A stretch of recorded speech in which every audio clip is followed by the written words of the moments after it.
नमस्कार। भारत के सबसे अच्छे कमांडो फोर्स के बारे में बताएंगे और किस तरफ से यहाँ आप ज्वाइन कर सकते हैं या भर्ती हो सकता है, क्योंकि बहुत सारे लोगों का क्वेश्चन था कि यहाँ डायरेक्ट भर्ती हो सकता है क्या। तो कुछ लोग को शायद पता भी ना हो इसके बारे में, एनएसजी या एसपीजी के बारे में।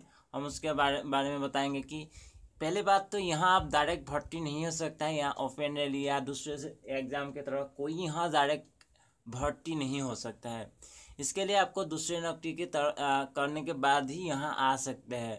बहुत सारे लोग आर्मी से सीआरपीएफ यानी सेंट्रल आर्म पुलिस फोर्स पे भी, जैसे CRPF, BSF, SSB, CISF, Assam rifle, ITBP, इन सब से भी लोग यहाँ के लिए आते हैं। लेकिन पहले जो ट्रेनिंग करके रखा है उससे ज़्यादा भी यहाँ बहुत ज़्यादा अलग से ट्रेनिंग करना पड़ता है, तो सिलेक्ट होगा तो ही यहाँ के लिए आ सकता है।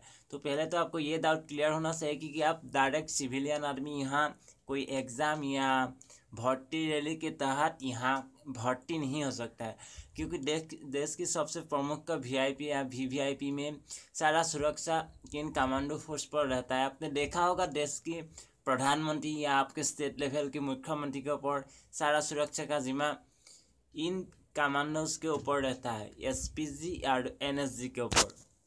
लेकिन प्रधानमंत्री को सुरक्षा का जिम्मा आप एसपीजी को दिया हुआ है। तो आप देखा होगा उनके पास में बहुत सारे लोग देखा होगा काला कपड़े पहनते हुए, तो सारे जिम्मा उसका सुरक्षा का जिम्मा एसपीजी को दिया हुआ है। तो आप पहले दूसरे कोई फोर्स में नौकरी किया होगा तो ही आ सकते हैं, यानी पहले आप उसमें आर्मी या इन सब से सेंट्रल आर्म पुलिस फोर्स में भर्ती होने के बाद ही यहाँ के लिए आप आ सकते हैं। तो अलग से ट्रेनिंग होगा, उसके आप अच्छा मार्क्स के साथ पास होते हैं तो ही आप इनके लिए एप्लीकेबल होगा, क्योंकि एक जनरल आदमी को यहाँ के लिए कोई डिपुटेशन नहीं करे जाता है और बहुत सारे लोग ट्रेनिंग करने के बाद भी यहाँ के लिए एलिजिबल नहीं होता है।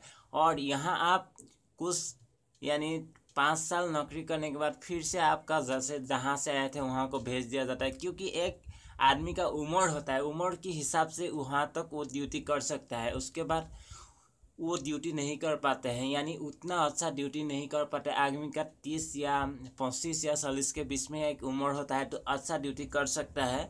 तो कमांडो बनना इतना आसान बात नहीं है। तो उस हिसाब से वो 5 साल करने के बाद फिर से आपको जहाँ से आया था आप आर्मी से